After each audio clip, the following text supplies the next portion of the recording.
Hello, my precious friends.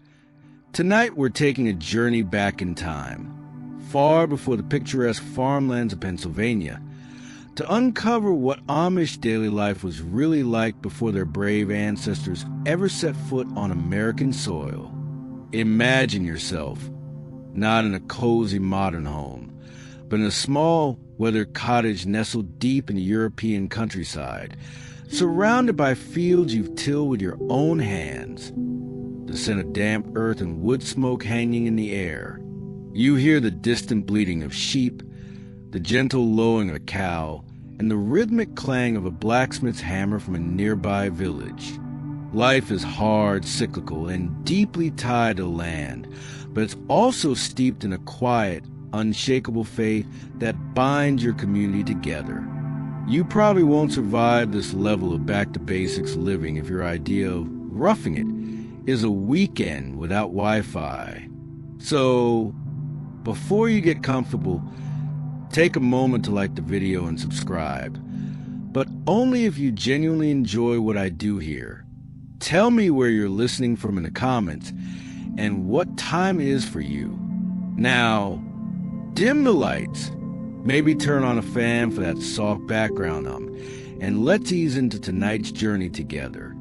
Our story, your story for a moment, begins in the crucible of early Anabaptist history, predominantly in Switzerland, part of Germany, and Alsace, a region now part of France, during the 16th and 17th centuries. This wasn't a peaceful time, not by a long shot. You were part of a radical religious movement, a group who believed in adult baptism, a concept that flew directly in the face of the established state churches, both Catholic and Protestant. This belief, along with your commitment to nonviolence and separation from the wider world, made you a target. It wasn't just frowned upon, it was often deemed heresy, punishable by imprisonment, torture, or even death. This intense persecution, the relentless pressure to recant your faith or flee, is a mainstream historical fact, defining the very essence of early Anabaptist and later Amish existence. Your days were shaped by necessity and devotion. You weren't living in bustling cities. You gravitated toward secluded rural areas, often in mountainous or forested regions, where you could practice your faith with a semblance of privacy. Think of hidden valleys and remote hamlets, places where the authorities might be less inclined to bother with a few stubborn, pacifist farmers. Life was agricultural, intensely so. You learned to work the land, not for profit in a grand sense, but for subsistence, to feed your family and your community. Your hands were calloused, your back often aching from dawn till dusk. A quirky tidbit from this era is that early Anabaptists sometimes developed elaborate secret meeting places, even within seemingly ordinary barns or homes, with hidden compartments or escape routes. These weren't just for convenience. They were vital for survival, allowing you to quickly disperse if authorities raided your gathering. It was like a medieval faith-based escape room, except the stakes were, your actual life. Historians still argue whether the level of organized resistance and subterfuge by Anabaptists was a coordinated movement or a series of independent, desperate acts. What's clear is the constant shadow of danger you lived under. You learned quickly that trust was a precious commodity, extended only to your brethren. Outsiders, particularly those in positions of power, were viewed with suspicion, and for good reason. Your community was small, tightly knit, and self-sufficient. Every man, woman, and child had a role in the daily grind of survival. Your early life, therefore, was marked by an unwavering faith forged in the fires of adversity, and a profound connection to the land that sustained you. As a young Anabaptist in 17th century Europe, Your days weren't governed by clocks or calendars in the way we understand them today. No, your daily rhythms were dictated by something far more ancient and unyielding: the sun, the seasons, and the relentless demands of the land you worked. You woke with the first hint of dawn, long before the sun peaked over the eastern hills. There was no hitting the snooze button on the rooster's crowing, or the hungry low of the dairy cow waiting to be milked.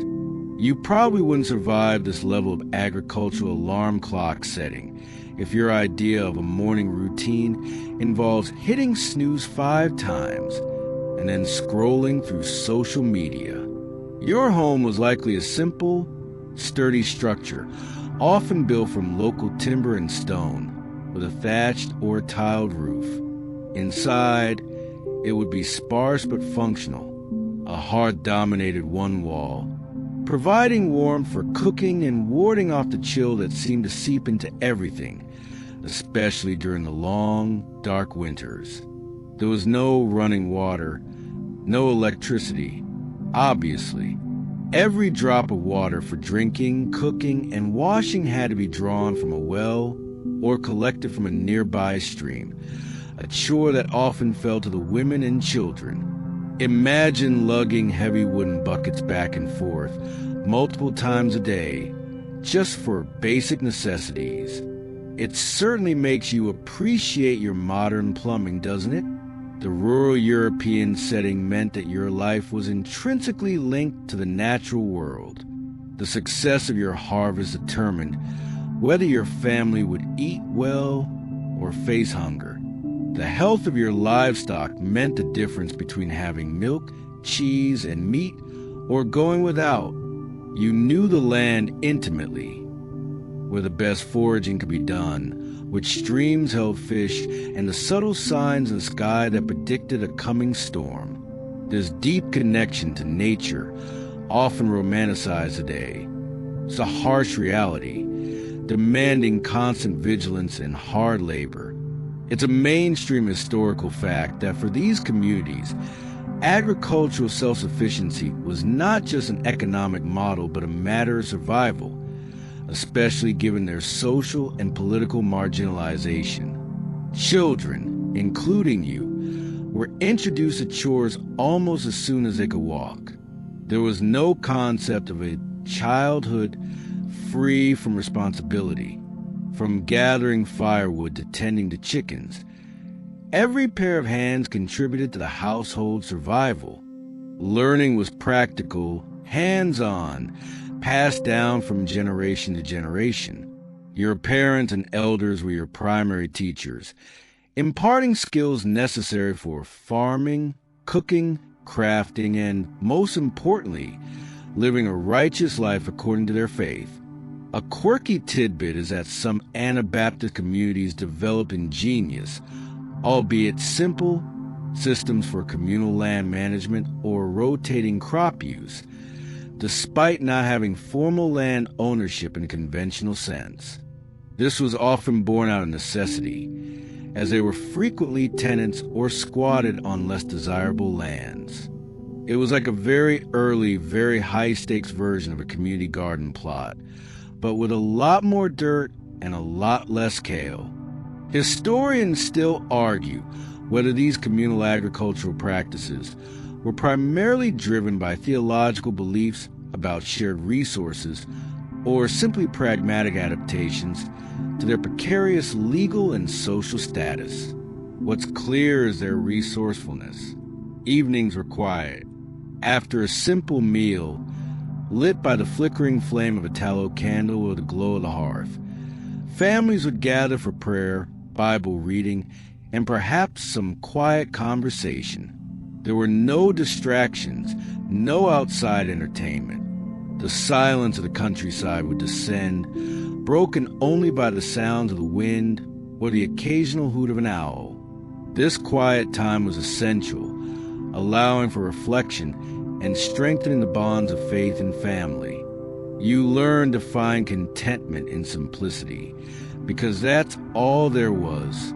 In your early Anabaptist life, the family and community core wasn't just important, It was the bedrock of your entire existence. You didn't rely on distant institutions or government safety nets, because, frankly, those institutions were often the very ones persecuting you. Your survival, both physical and spiritual, hinged entirely on the strength of your kinship ties and the unwavering support of your brethren. Imagine your entire social security system, healthcare plan, and emotional support network all rolled into a handful of families living within walking distance.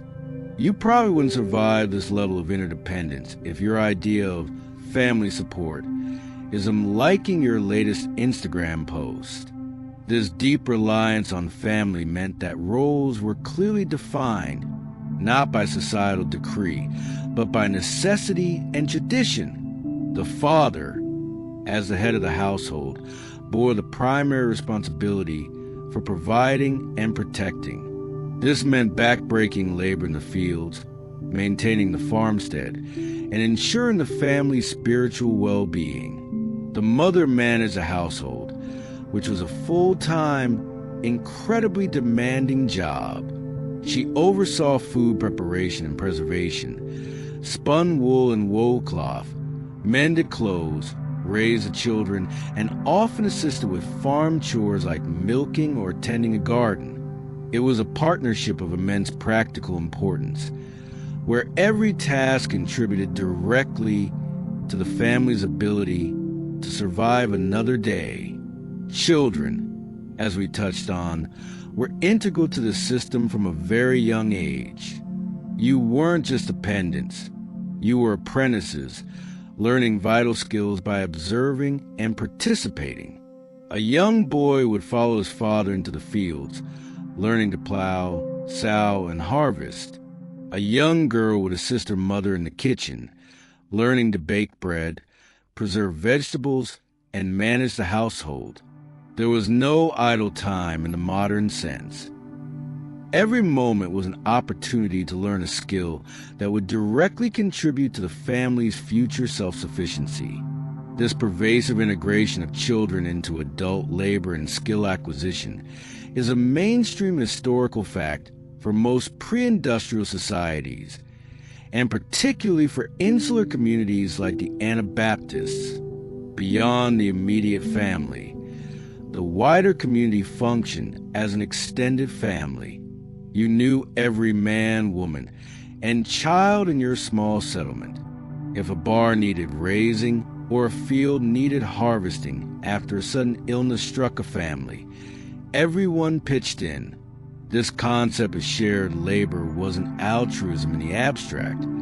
It was mutual aid born of necessity. You help your neighbor because, inevitably, you would need their help too.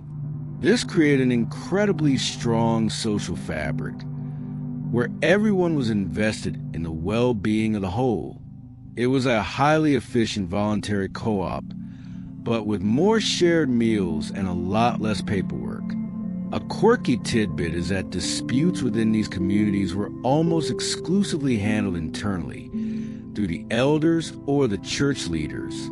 Going to external legal authorities was seen as a betrayal of their principle of separation from the world, and also risked exposing them to potentially hostile officials. This meant that conflict resolution often relied on intense communal pressure and reconciliation, sometimes involving long, arduous discussions until an agreement was reached. Imagine trying to settle an argument with your sibling, but the entire extended family and all your neighbors are watching, and you can't leave until it's resolved. Historians still argue whether this internal conflict resolution fostered genuine harmony or sometimes led to suppressed grievances within the tight-knit communities. What's clear is a profound emphasis on maintaining internal peace and order. This close-knit communal existence also provided a vital layer of protection against the outside world. When persecution intensified, it was a community that provided shelter, warned of approaching dangers, and helped families escape. The bonds of faith and kinship were literally a matter of life and death, reinforcing the understanding that you were all in this together. Your life, as an early Anabaptist in Europe, revolved entirely around subsistence farming. This wasn't farming for a distant market or for profit to buy luxuries. It was farming to literally put food on your table, to clothe your family, and to ensure your community's survival through the harsh winters. You didn't have the benefit of modern machinery, chemical fertilizers, or even extensive knowledge of crop rotation that would later become common. No, your methods were ancient, passed down through generations, relying on brute force, intuition, and a deep understanding of the land. You probably wouldn't survive this level of agricultural intensity if your idea of farm to table means ordering a salad from a local bistro. Every sunrise ushered in a new set of tasks in the fields. You would have been intimately familiar with the feel of the rough wooden handles of your tools, the plow pulled by oxen or perhaps a sturdy horse, the scythe for cutting hay, the hoe for weeding endless rows. Your strength, and the strength of your family and neighbors, was your primary engine. Imagine spending entire days bending over, pulling weeds by hand under relentless sun, or swinging a heavy scythe for hours on end, feeling the rhythmic pull in your muscles. This relentless manual labor, where human and animal power were the sole sources of energy, is a mainstream historical fact for the vast majority of pre-industrial agricultural societies. Your crops would primarily consist of staples, grains like wheat, rye, or barley for bread and porridge, potatoes if they made their way to your region, and a variety of root vegetables like carrots, turnips, and parsnips that could be stored through the winter. You also cultivated beans and peas for protein, and perhaps some cabbage for sauerkraut. Every inch of usable land was precious, tended with meticulous care. There was no concept of letting a field lie fallow if you could squeeze another harvest from it, though crop rotation was practiced to some extent to maintain soil fertility. It was a constant dance with nature, hoping for good weather and fearing blight or drought. It was like playing a high-stakes lottery every season, but instead of winning money, you just got to eat. Beyond the fields, you relied on a small collection of livestock. Chickens provided eggs and occasional meat. A cow or two offered milk, which was churned into butter and made into cheese, vital sources of fat and protein. Pigs might be kept for their meat, which would be salted, smoked, and cured to last through the colder months. Sheep provided wool for clothing, which your mother and sisters would spin and weave. Every animal served multiple purposes, contributing to the self-sufficiency of your homestead. A quirky tidbit from this era is that while formal scientific understanding of soil health was limited, many farming communities, including the Anabaptists, developed sophisticated practical knowledge of composting and natural fertilization. You would have carefully collected animal manure, kitchen scraps, and plant matter, turning it into rich compost to replenish the soil. This wasn't just about efficiency. It was an ingrained respect for the land as a source of life. Historians still argue whether these traditional farming practices, seemingly primitive, were inherently more sustainable in the long term than later industrial agricultural methods. What's clear is the ingenious resourcefulness they displayed. Life was frugal, demanding, and deeply connected to the cycles of planting and harvesting. There was no surplus to speak of, just enough to get by, with a constant awareness that a bad season could bring hunger. Your understanding of economics was simple. You either grew it or you went without.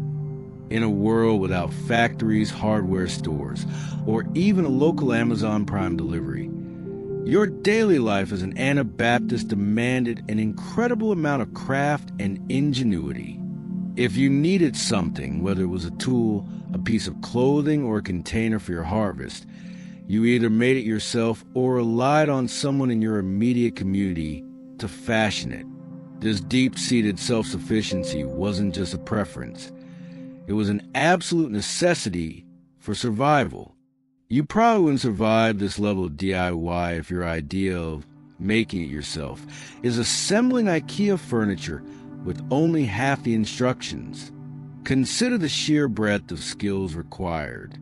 The men in your family would be adept at carpentry, able to fell trees and shape timber into beams for a barn or planks for a table.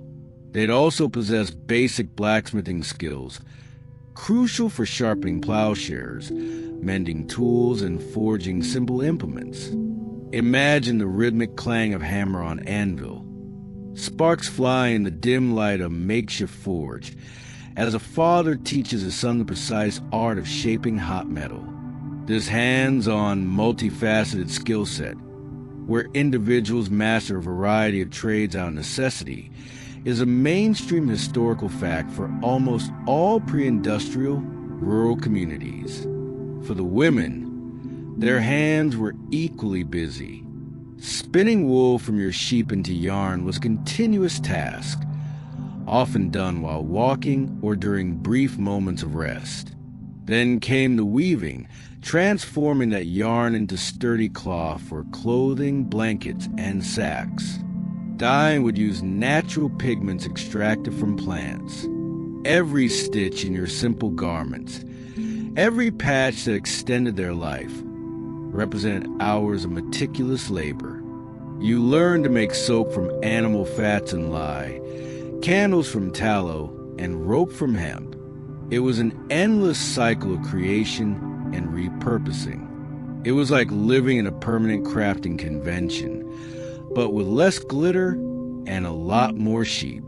Even seemingly simple items required considerable effort. A wooden bucket wasn't just bought. It was coopered from carefully shaped staves and bound with metal bands. A wicker basket for gathering eggs or vegetables was woven patiently, branch by branch. You understood the intrinsic value of every item, not in terms of its cost in coin, but in the sheer human effort and skill that went into its creation. There was no disposable culture. If something broke, you fixed it. If it couldn't be fixed, you repurposed its components. A quirky tidbit is that, given their persecution and need for secrecy, early Anabaptists often developed specific, subtle identifying marks or patterns in their crafts, particularly in textiles or woodworking.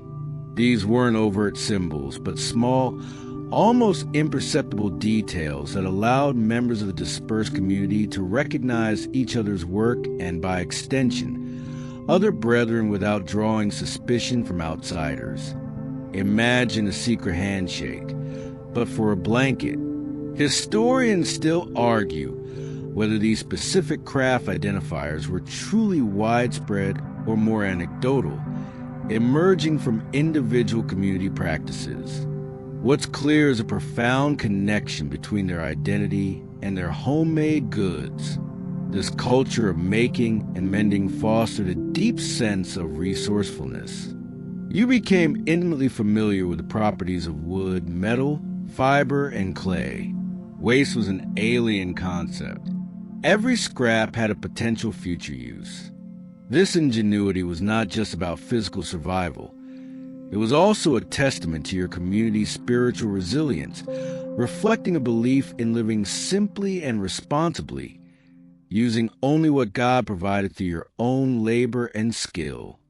Living as an early Anabaptist meant that a religious persecution shadow loomed large over every single day of your life.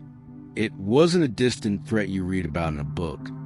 It was a very real, very present danger that could materialize at any moment. The established state churches, whether Catholic or Protestant, viewed your beliefs as a direct challenge to their authority and the social order.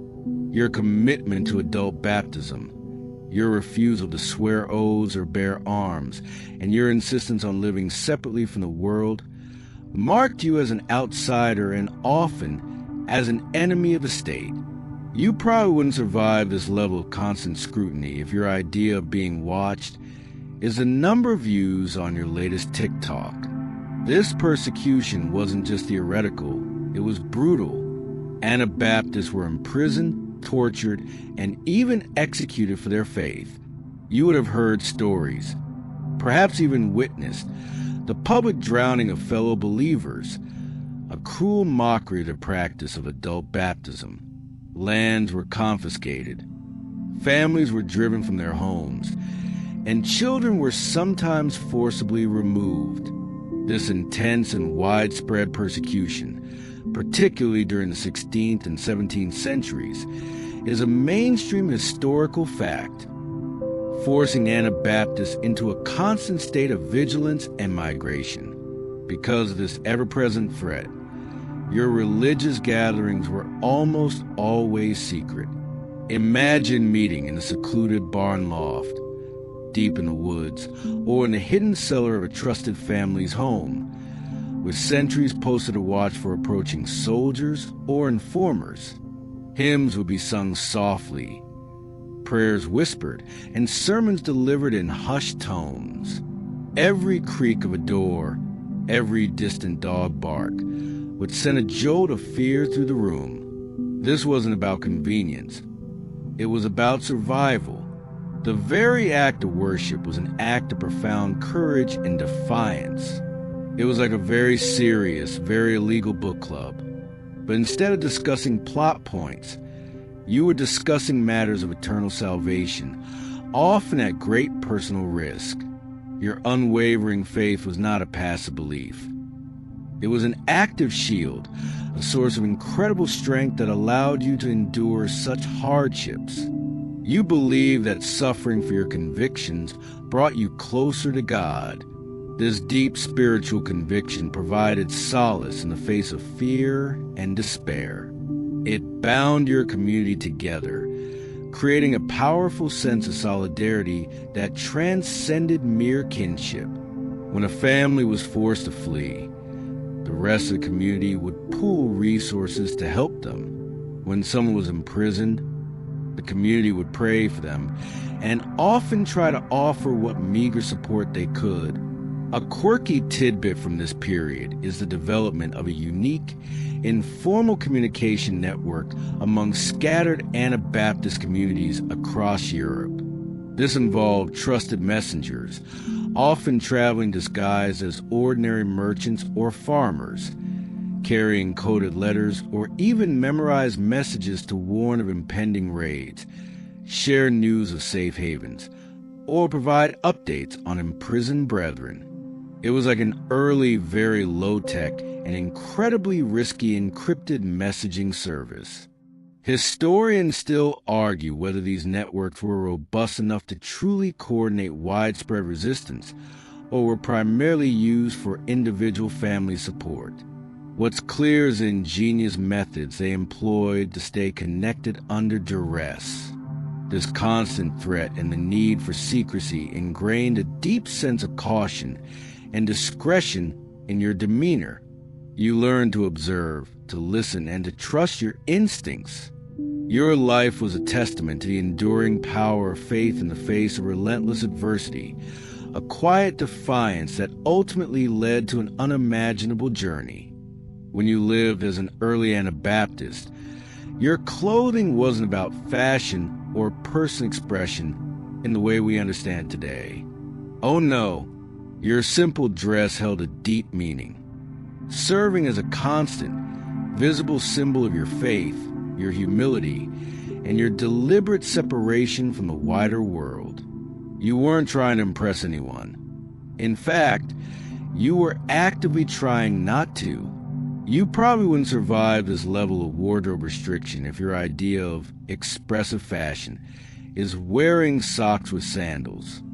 Your garments would be practical, durable, and modest. For men, this meant plain, dark-colored trousers, often made of sturdy linen or homespun wool. paired with simple shirts. Outer coats would be unadorned, perhaps in shades of brown, gray, or muted blue. You wouldn't find flashy buttons, unnecessary pockets, or decorative stitching. For women, dresses would be long-sleeved, full-length, and in similar somber colors. Head coverings were universally worn by married women, often a simple cap or bonnet, symbolizing submission and modesty. Children dressed in miniature versions of adult clothing, practical and sturdy for endless chores.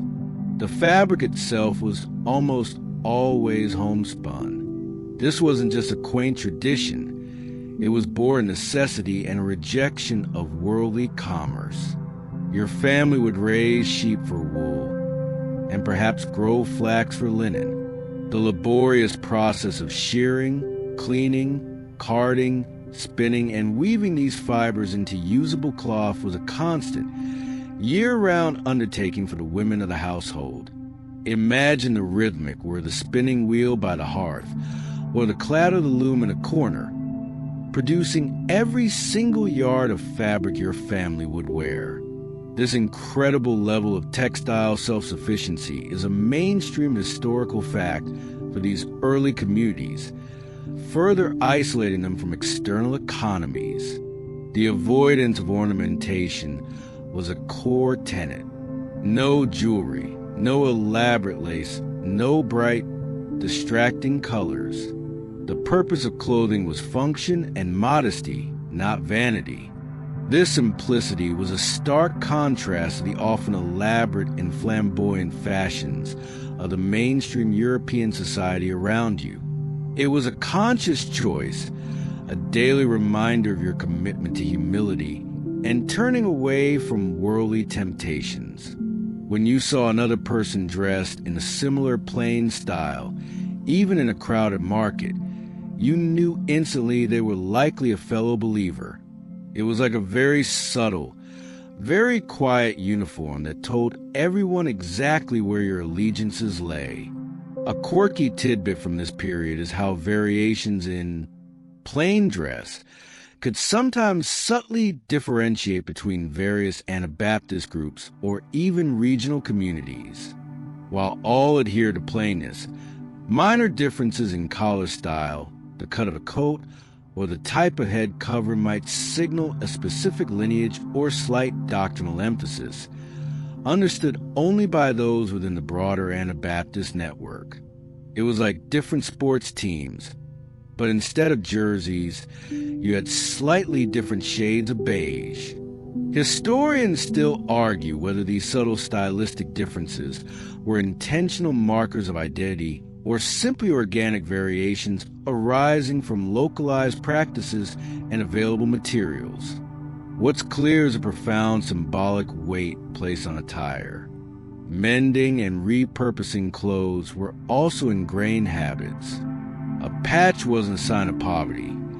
It was a testament to frugality and hard work. Garments were worn until they literally fell apart, then perhaps repurposed into rags or other household items. Nothing was wasted. This approach to clothing wasn't just practical. It embodied their entire worldview of simplicity, humility, and dedication to a life separated from the extravagance of the world.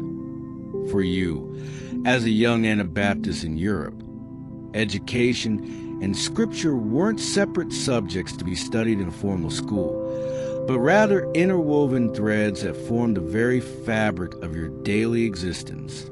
There were no public schools for you, nor would you have wanted them. Your learning was deeply practical, intensely spiritual, and directly tied to your survival and faith. You probably wouldn't survive this level of decentralized learning if your idea of education involved standardized tests and a long list of extracurriculars. The most important textbook you owned, and likely the only one, was the Bible. Reading, writing, and arithmetic were taught primarily to enable you to read and understand the scriptures. You learned to read at home, often from your parents or elders, using a large family Bible as your primer. Imagine sitting by the flickering candlelight, tracing the words with your finger as your mother patiently sounded them out, knowing that this ability was a direct link to God's Word. This emphasis on biblical literacy as a cornerstone of all learning is a mainstream historical fact for these Protestant, Bible-centered communities. Your learning focus on faith first and foremost. You memorized verses, recited prayers, and learned the stories of martyrs who had suffered for their beliefs. Understanding the tenets of your faith was crucial, not just for personal salvation, but for maintaining the purity and cohesion of your community in a hostile world. Theological discussions, often led by the elders, were a form of ongoing education, where the practical application of Scripture to daily life was constantly explored. It was like a very serious, lifelong seminary, but instead of grades, you got spiritual fortitude. Beyond Scripture, your education was entirely practical skills-based. As we've discussed, you learned farming by doing, carpentry by watching and helping, and household management by constant participation. Girls learned to spin, weave, sew, cook, and preserve food from their mothers. Boys learned to plow, build, tend livestock, and repair tools from their fathers. There were no abstract subjects. Every skill you acquired had a direct, tangible purpose in contributing to the family and community self-sufficiency. This hands-on, apprenticeship model of education ensured that vital knowledge and skills were passed down effectively across generations. A quirky tidbit from this era is that some Anabaptist communities, despite their general avoidance of formal schooling, recognized the importance of basic literacy to their faith and developed ingenious, informal ways to teach reading and writing, sometimes using catechisms or hymn books as learning tools. In some instances, a traveling elder or even a literate community member would spend a few weeks in a settlement offering concentrated lessons to all the children. Imagine a pop-up classroom in a barn, with everyone huddled together, eager to learn to read the forbidden texts. Historians still argue whether the literacy rates among early Anabaptists were surprisingly high given their persecuted status, or if basic literacy was more common among men than women due to the different roles within the community. What's clear is their unwavering commitment to understanding the Bible. This practical, faith-centric education meant that your mind was trained not for abstract intellectual pursuits, but for acute observation, problem-solving within the confines of your resources, and deep spiritual reflection. Your understanding of the world was shaped by your faith and the immediate needs of your rural existence, preparing you not for a career, but for a life lived according to God's will. When you lived as an early Anabaptist in Europe, your diet and food preservation weren't matters of choice or culinary adventure. They were dictates of survival, deeply intertwined with the seasons and the land you worked. Forget exotic spices or imported fruits. Your meals were as straightforward as your lives, nourishing, frugal, and utterly dependent on what you could produce yourself. You probably wouldn't survive this level of restricted eating if your idea of eating seasonally means ordering a pumpkin spice latte in September. Your daily meals revolved around staples. Bread, made from the grains you harvested, rye or wheat, baked in a communal oven or a simple hearth, was the absolute cornerstone of your diet. Porridge, often made from oats or barley, would be a common breakfast, sometimes supplemented with a bit of milk or butter from your cow. Vegetables, primarily root vegetables like carrots, turnips, and parsnips that stored well, along with cabbage and beans, formed the bulk of your intake. Meat was a luxury, enjoyed sparingly. perhaps a small piece of cured pork or chicken on Sundays or special occasions. This focus on locally sourced, staple crops and limited meat consumption is a mainstream historical fact for most European peasant diets of the era. Seasonal eating wasn't a trend. It was the only way. In summer, you'd enjoy fresh berries, greens from your garden, and whatever could be harvested directly. But as autumn approached, your focus shifted entirely to essential preservation methods. This was the race against hunger, the crucial work that determined whether your family would endure the lean months of winter. You would have been intimately involved in these processes. Imagine the methodical work: slicing apples to dry in the sun or by the fire, stringing beans to hang and air dry, or carefully salting strips of meat. Sauerkraut, made from fermented cabbage, was a vital source of nutrients through winter, providing a tangy counterpoint to otherwise bland meals. Root vegetables would be stored in cool, dark cellars or root cellars, buried in sand or straw to keep them from freezing or rotting. Grains were meticulously threshed and stored in dry, secure bins. Herbs were dried for medicine and flavoring. It was a constant battle against spoilage, using methods that had been perfected over centuries. It was like living in a permanent canning and preserving festival, but with no craft beers and a lot more elbow grease. Dairy products were also vital. Milk that wasn't consumed fresh was churned into butter, or, more commonly, made into cheese, which should be aged and stored for months. Eggs from your chickens provided sustenance, though they were typically more abundant in warmer months. There was no refrigeration, so every method of preservation, drying, salting, smoking, fermenting, and cool storage, was meticulously employed to extend the life of your precious food. A quirky tidbit is that while generally frugal, some Anabaptist communities developed specific, simple recipes or fermented beverages that were unique to their regional culinary traditions, often incorporating wild herbs or fruits found in their secluded areas. These weren't for pleasure as much as for nutritional value or to prevent spoilage. Imagine a special, slightly sour fermented berry drink made to ward off scurvy in the winter months. Historians still argue whether the dietary health of early Anabaptists was superior or inferior to their mainstream contemporaries, given their restricted but unadulterated food sources. What's clear is a profound ingenuity in making the most of very little.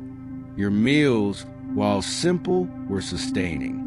They reflected a deep respect for the bounty of the earth and the hard work required to coax it forth. Every bite was a reminder of your self-sufficiency and your reliance on God's provision. Living as an early Anabaptist meant that health and healing were profoundly different from anything you know today.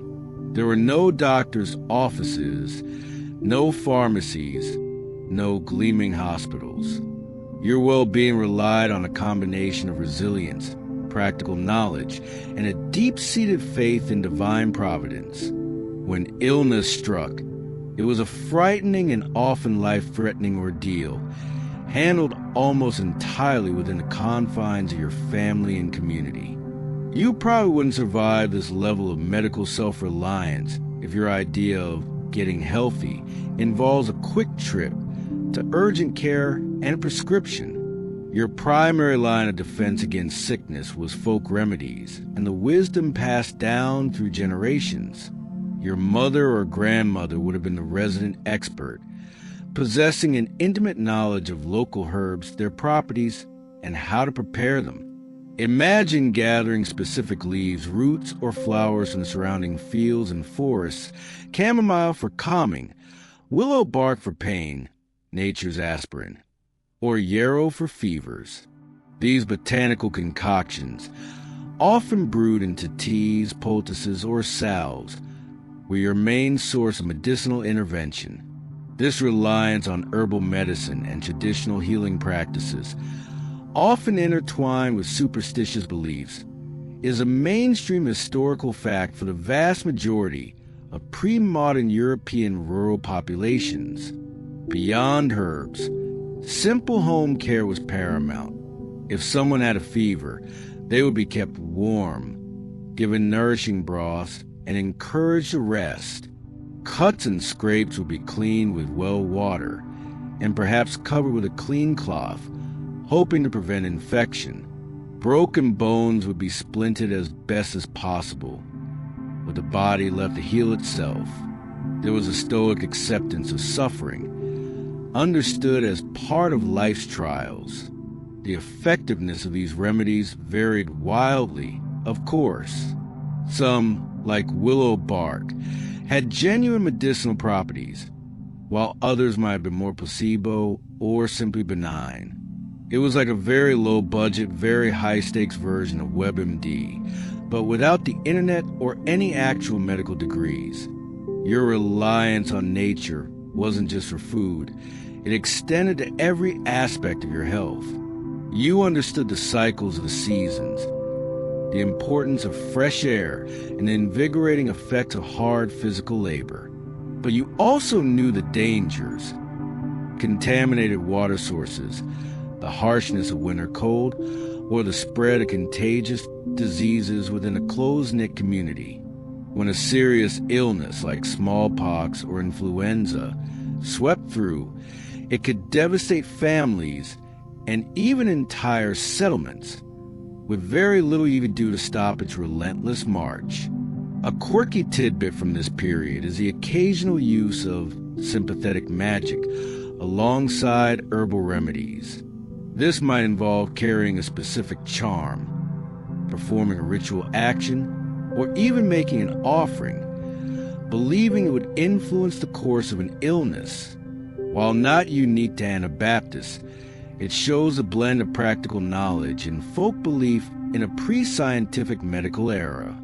Historians still argue whether the high mortality rates in these communities were primarily due to lack of medical knowledge or the constant physical demands of their lifestyle and limited access to varied nutrition. What's clear is a profound vulnerability to disease. Limited medical knowledge also meant a different understanding of the human body. Illness was often seen as a spiritual test or a consequence of sin, alongside more practical explanations. Prayer was a constant companion to any physical intervention, a crucial element in seeking recovery. Funerals were common events, particularly for infants and young children, a grim reminder of the fragility of life. This constant proximity to sickness and death shaped your worldview, fostering both resilience and a deep spiritual humility in the face of forces beyond your control.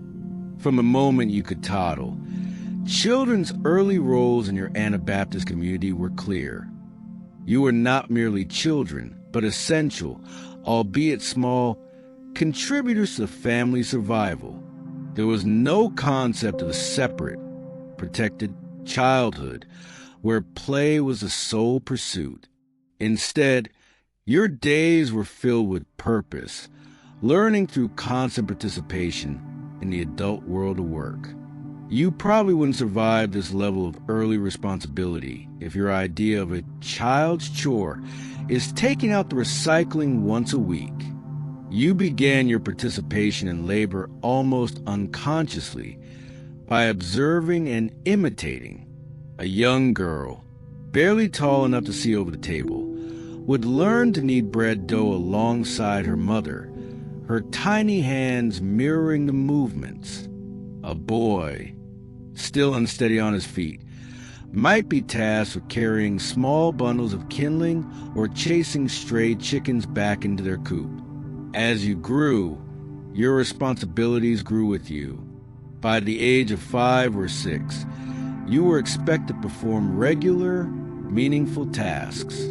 This early and continuous integration of children into the household and agricultural economy is a mainstream historical fact across most pre-industrial societies.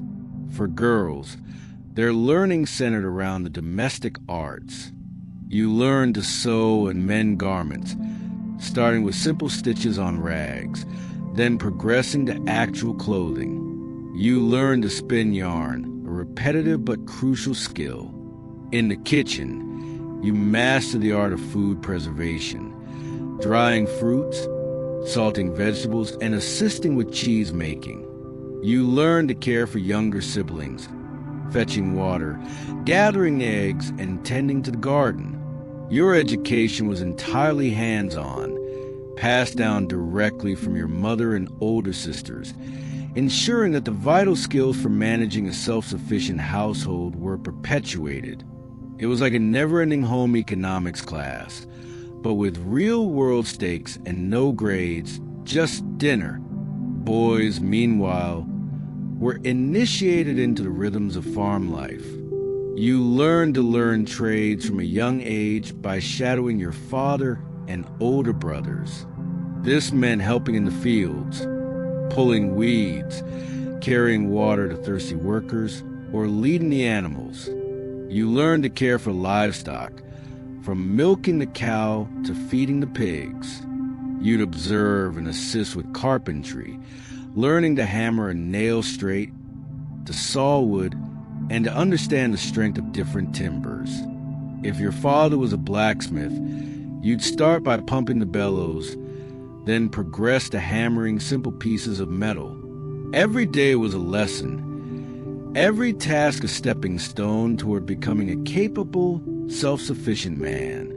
A quirky tidbit is that while formal schooling was minimal, children often learned counting and basic arithmetic, not from textbooks, but through practical tasks. Counting livestock, measuring out seeds for planting, or calculating portions for food preservation served as their real-world math lessons. It was like a very early form of experiential learning, where every calculation had a tangible outcome. Historians still argue whether this practical, informal education ultimately produced more skilled and adaptable individuals in their specific context than more formal, academic approach would have. What's clear is the pragmatic focus of their upbringing. There was a profound understanding that the continuity of the family and community depended on each generation mastering these essential skills. Play, when it happened, was often intertwined with work, using natural materials and imitating adult activities. Your childhood was rigorous, disciplined, but also filled with the quiet satisfaction of contributing to your family's well-being, fostering a deep sense of belonging and purpose from the earliest age. In your life as an early Anabaptist, the concept of leisure and simple pleasures was starkly different from modern notions of entertainment. There were no grand theaters, no bustling marketplaces filled with exotic goods, and certainly no organized sports leagues. Your moments of respite were quiet, communal, and deeply intertwined with your faith and the natural world. You probably wouldn't survive this level of low-key recreation if your idea of fun involves a theme park or a concert. Despite the relentless work, life wasn't all toil. There were rhythms of rest, often dictated by the Sabbath. Sundays were days of worship, reflection, and communal gathering, a time to put down your tools and focus solely on spiritual matters. These community gatherings were vital. Imagine walking with your family to a secluded meeting house, or perhaps a hidden spot in the woods, where you would join your brethren for a heartfelt service. After the sermon and prayers, these gatherings often extended into communal meals. This wasn't just about eating. It was about fellowship, strengthening bonds, sharing news, and offering mutual support. It was like a potluck with your entire support system, but with more hymns and a lot less small talk about the weather. Singing was a central and cherished form of pleasure. With no musical instruments permitted in worship, the human voice became the instrument. You would learn countless hymns by heart, often from the Ausbund, a hymnal that contained many songs written by Anabaptist martyrs.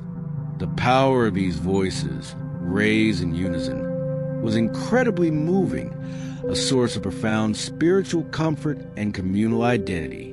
Imagine the sound of dozens of voices, unaccompanied, filling the air in a hidden meeting place, resonating with centuries of shared faith and struggle. This a cappella singing tradition, rich with history and meaning, is a mainstream historical fact for Anabaptist communities. Storytelling was another important pastime. In the evenings, gathered around the hearth, elders would recount Bible stories, tales of their ancestors' faith and persecution, or practical lessons gleaned from daily life. These narratives served not only to entertain, but also to educate, reinforce moral values, and transmit the community's history and identity to the younger generation. There were no books for pleasure reading, no games in the modern sense. The narratives of faith and experience were your primary stories.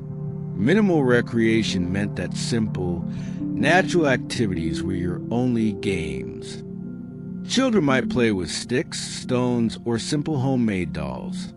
Men might engage in strength-based activities related to farm work, but not as competitive sports. Women might gather herbs or berries, turning a chore into a peaceful outing.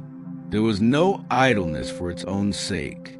Any spare moment was either for necessary rest, productive work, or spiritual reflection.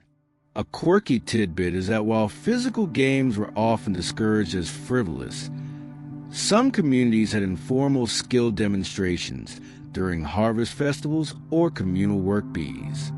This might involve competitive scything, faster stacking of hay bales, or precise carpentry tasks, subtly showcasing individual prowess within the bounds of productive labor. It was like an Olympic Games for farmers, but the only prize was communal admiration and perhaps a slightly larger piece of pie. Historians still argue whether these forms of competitive work genuinely replaced the need for formal leisure or merely integrated play into necessary tasks. What's clear is the ingenious way they found enjoyment within their strictures. Your pleasures were quiet, wholesome, and intrinsically tied to the collective good.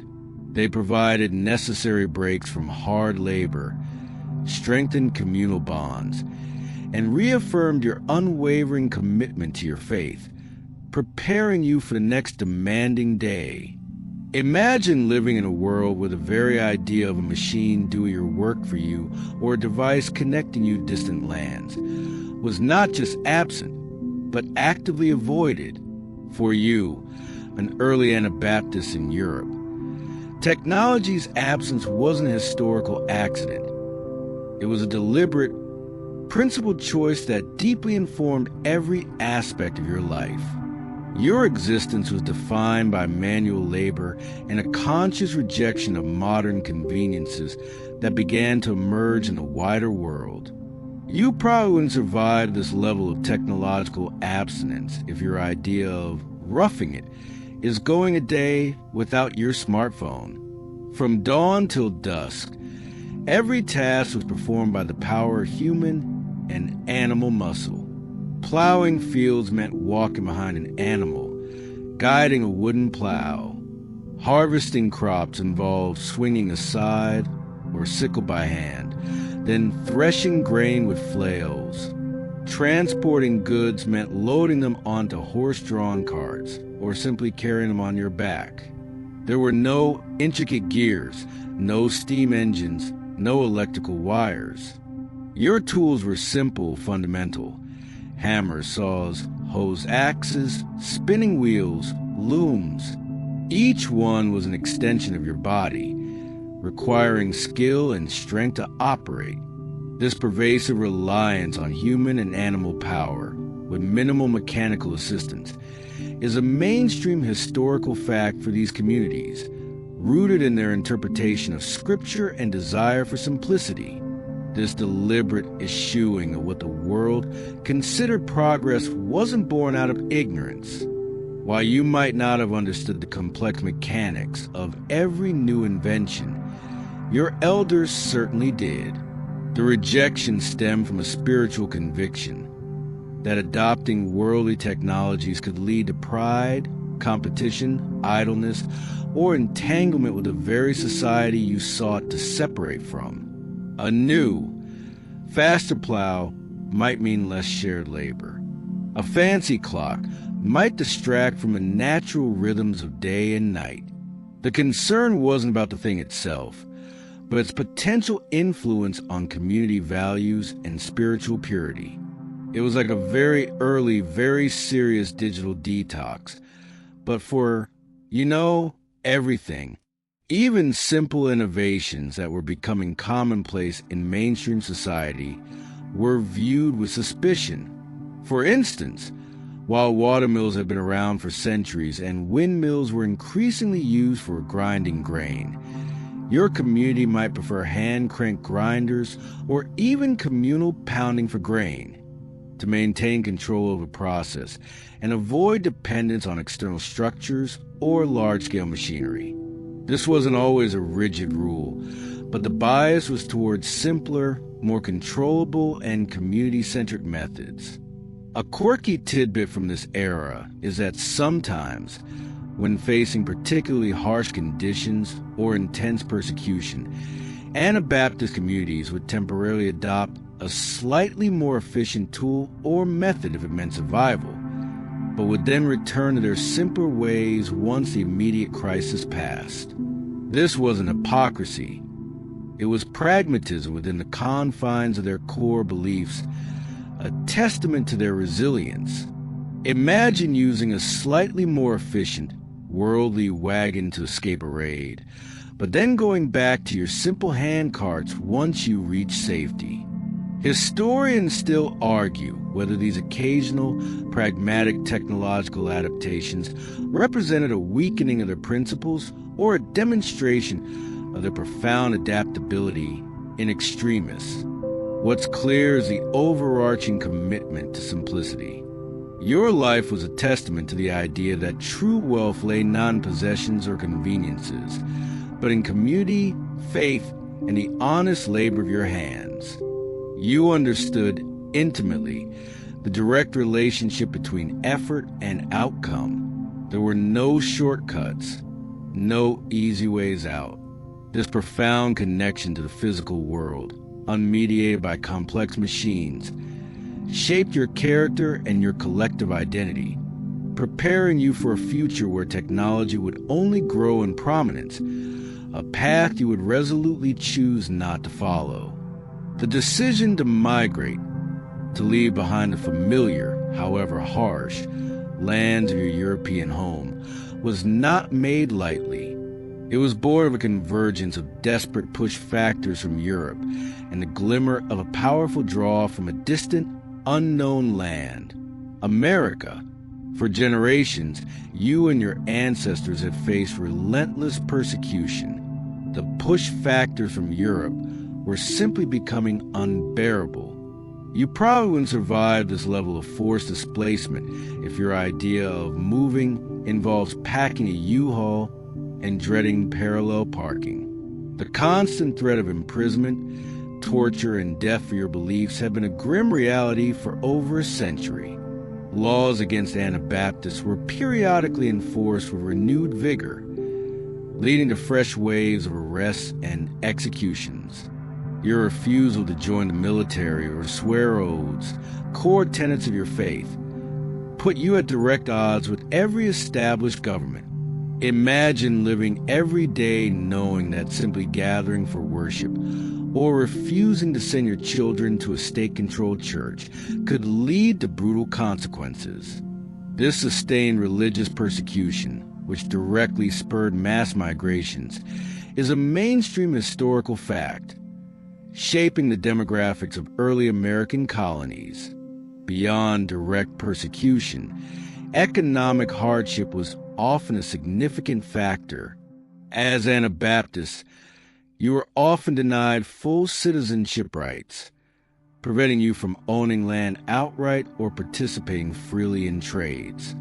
You were frequently tenants, subject to the whims of landlords, and often relegated to less fertile or desirable lands. Famines and wars, which frequently swept across Europe, disproportionately affected marginalized communities like yours, pushing you further to the brink of survival. It was like living in a perpetual state of eviction notice, but the alternative was often far worse. Then, whispers began to spread across the continent, carried by sympathetic merchants, returning travelers, or pamphlets printed by those who championed religious freedom. These whispers spoke of a new land, a vast continent across the ocean, where there was space, opportunity, and, most importantly, the promise of religious tolerance. The draw of religious freedom in America was a beacon in your darkness. Pennsylvania, in particular, was championed by William Penn, a Quaker who understood persecution and offered a haven for all who sought liberty of conscience. This promise was almost too good to be true. Imagine the countless discussions around the hearth at night, the elders weighing the risks against the desperate hope. The journey itself was fraught with peril, a long, arduous sea voyage across a vast, unpredictable ocean. Many wouldn't survive, but the alternative, staying in Europe, offered little more than continued suffering and the erosion of your cherished faith. It was like choosing between a guaranteed bad time and a potentially catastrophic time with a slim chance of eternal bliss. A quirky tidbit is that early recruitment efforts for settlers in Pennsylvania sometimes involved highly idealized pamphlets or reports that downplayed the hardships of the journey and the challenges of carving out a life in the wilderness. These were often distributed by agents eager to fill ships and sell land. Imagine a colonial brochure with pictures of impossibly green fields and smiling settlers, deliberately omitting the part about rampant disease and indigenous populations. Historians still argue whether the early Anabaptist migrants fully understood the true scope of the challenges they would face in the New World, or if their desperate hope for religious freedom overshadowed realistic assessments. What's clear is the powerful lure of a new beginning. The decision was a collective one, debated within families and communities, weighing faith against fear, hope against the known dangers. Ultimately, the longing for a place where you could practice your beliefs openly, without constant threat, outweighed the terror of the unknown. You prepared for an unimaginable journey, leaving behind centuries of ancestral ties for the dream of true spiritual liberty. With the momentous decision to leave Europe made, your next ordeal was the Atlantic crossing. This wasn't a cruise. It was a brutal months-long test of endurance, faith, and sheer human will. You, along with hundreds of other hopeful but terrified souls, would have boarded a cramped wooden sailing ship designed more for cargo than for human comfort. You probably wouldn't survive this level of maritime misery if your idea of roughing it at sea involves a slightly bumpy ferry ride. The conditions on these transatlantic voyages were notoriously grim. You would be packed into the steerage, the lowest decks of the ship, with little light, less fresh air, and almost no personal space. Imagine sharing a tiny, often windowless, bunk with several other people, perhaps even strangers, for weeks on end. The air would quickly become thick with the smell of unwashed bodies, stale food, and human waste. This reality of cramped conditions and widespread disease on 17th and 18th century transatlantic voyages is a mainstream historical fact. leading to significant mortality rates among passengers. Meals would be meager and monotonous. Hardtack, a tough, dry biscuit, salted meat or fish, and whatever fresh water could be rationed out. Disease spread like wildfire through the packed decks. Typhus, dysentery, and smallpox were common scourges, often claiming the lives of the weakest, particularly children and the elderly. You would live in constant fear of sickness, knowing that medical help was non-existent. It was like being trapped in a floating petri dish, but with more violent storms and a distinct lack of hand sanitizer. The journey itself was at the mercy of the winds and waves. Storms could batter the ship for days, tossing it violently, making sickness even worse, and threatening to tear the vessel apart. Calms could leave you stranded for weeks, stretching out the already limited food and water supplies, turning hope into despair. Each day at sea felt like an eternity, a slow crawl across an impossibly vast expanse of water. You'd watch the horizon, day after day, for any sign of land, clinging to the hopeful anticipation of a new life. A quirky tidbit from these voyages is that despite the terrible conditions, communities would often try to maintain some semblance of their religious practices. Families might gather in hushed tones for prayer, or sing hymns softly below deck, trying to find solace and spiritual strength amidst the chaos and despair. Sometimes, if the weather permitted, a minister might even hold a brief service on the deck. Imagine the raw emotion of singing a hymn of deliverance while a storm rages around your tiny vessel. Historians still argue whether the shared suffering on these voyages further solidified communal bonds among the Anabaptist groups, or if the extreme conditions sometimes led to internal strife and disillusionment. What's clear is a profound psychological toll these journeys took. Your days would be a cycle of boredom, fear, and discomfort. You'd spend hours simply watching the endless ocean, or tending to the sick, or try to entertain frightened children. Sleep, when it came, was fitful and shallow, punctuated by the creaking of the ship's timbers, the roar of the ocean, and the sounds of your fellow passengers. Yet, through it all, the burning desire for religious freedom propelled you forward. Every wave that crashed against the hull, every gust of wind that filled the sails, brought you closer to the promise of a land where you could finally practice your faith in peace. After weeks, perhaps even months, of the brutal Atlantic crossing, the moment finally arrived. The sighting of land. This wasn't a gradual approach. It was often a sudden, emotional revelation, a faint line on the horizon that slowly solidified into green, forested shores of America. Your first American impressions would have been overwhelming. The sheer vastness of the untouched wilderness, the scent of pine and fresh earth after weeks of salty air, and the incredible feeling of solid ground beneath your feet after the relentless sway of the ship. You probably wouldn't survive this level of culture shock if your idea of new surroundings is a different Starbucks. Your ship would likely sail into the bustling port of Philadelphia, a rapidly growing city, founded on principles of religious freedom. Stepping off the ship, you'd be confronted by a cacophony of sounds, sights, and smells utterly alien to your rural European existence. The diverse crowd of settlers, Native Americans, and various merchants, the brick buildings, the carriages rattling over cobblestones. It would have been an assault on your senses. This arrival of waves of European immigrants, including the Anabaptists, into colonial ports like Philadelphia is a mainstream historical fact, contributing to the rapid growth and diverse cultural landscape of the early American colonies.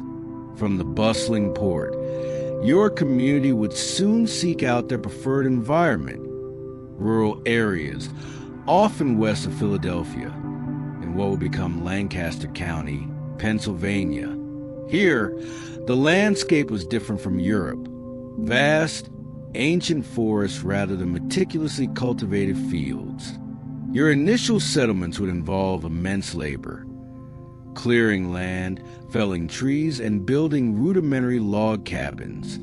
This was frontier life, demanding every ounce of strength and ingenuity you possessed. You were starting from scratch, relying on the same communal spirit and hard work that had defined your lives in Europe. It was like moving to a new country, but your new house was a tree, and you had to chop it down yourself. The early interactions with the Native American tribes, particularly the Lenape, were generally peaceful and based on mutual respect, especially under William Penn's Quaker principles. You learned from them about native crops and survival techniques in the wilderness. This relationship, while not without its complexities, stood in stark contrast to the often hostile encounters in other colonies, a testament to the Anabaptist commitment to nonviolence. The beginning of a new chapter brought challenges but also profound relief. For the first time in generations, you could practice your faith openly, without fear of persecution. Your meeting houses could be built, your hymn sung without hushed tones. This freedom was a prize for which you had endured so much. Land, though requiring immense effort to clear and cultivate, was plentiful, allowing your communities to expand and thrive. A quirky tidbit from these early settlements is that the first Amish homes in Pennsylvania often incorporated ingenious, hidden storage spaces, or even tunnels beneath their simple cabins. While no longer for escaping persecution from the state, these spaces were pragmatic for storing valuables, food, or sometimes even served as secret gathering places during extremely harsh winters when travel was impossible. It was like a very practical, frontier-era secret room, less for spies and more for potatoes. Historians still argue whether the initial adjustment to the American climate and agricultural conditions was more or less challenging for these Anabaptist groups compared to other European settlers. What's clear is their unwavering determination to establish a self-sufficient life rooted in faith. The sounds of your new home were different too. The distant calls of unfamiliar birds, the rustle of wind through vast forests, the steady thud of your own axe against ancient timber. These were sounds of freedom, of hard-won peace. You had faced persecution, endured a brutal voyage, and now stood on the threshold of a new life, a life where faith, family, and farming would intertwine in a way that would shape generations to come, creating the Amish legacy we recognize today. And now, as the stories of these resilient ancestors fade into the quiet of the night, allow your own body to truly relax. Feel the weight of your head on your pillow, the gentle rhythm of your breath. The arduous journeys are over. The vigilance of history is released, and all that remains is the comforting silence of the approaching deep sleep. Let any lingering thoughts of endless fields or turbulent seas drift away like wisps of smoke, leaving your mind clear and serene. You are safe. You are warm. And nothing more is asked of you now but surrender to the peaceful embrace of slumber. Drift deeper and deeper, as if floating on a calm, dark lake, pulled gently towards the softest sleep imaginable. The wisdom of the past has been shared, and now it is time for your mind and body to fully rest and rejuvenate, ready for a new day.